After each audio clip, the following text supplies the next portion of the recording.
এই নারীকে চেনেন? ইনি কারোর জন্য কিছু করেননি, কেউ তার জন্য কম বেশি দরকারি কিছু নয়, তবু সারা বিশ্ব তাকে চেনে। কেন? কথায় বলে নামে কি আসে যায়। না, অনেক সময় নামে অনেক কিছু আসে যায়। তার বাবা কার্ল বেঞ্জ 1886 সালে কম্বাটসন ইঞ্জিন আবিষ্কার করেন। এর ঠিক 3 বছর পরে তার জন্ম। পরে ডিমলারের সাথে গাড়ি বানানো শুরু হয়। অন্যতম জগৎ বিখ্যাত এই গাড়ি।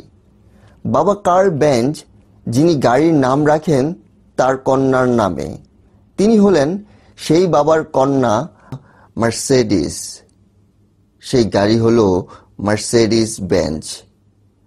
নিজে বিখ্যাত হওয়ার মতো কিছু না করেও পৃথিবীতে বিখ্যাত এক নাম, মার্সেডিস বেঞ্জ।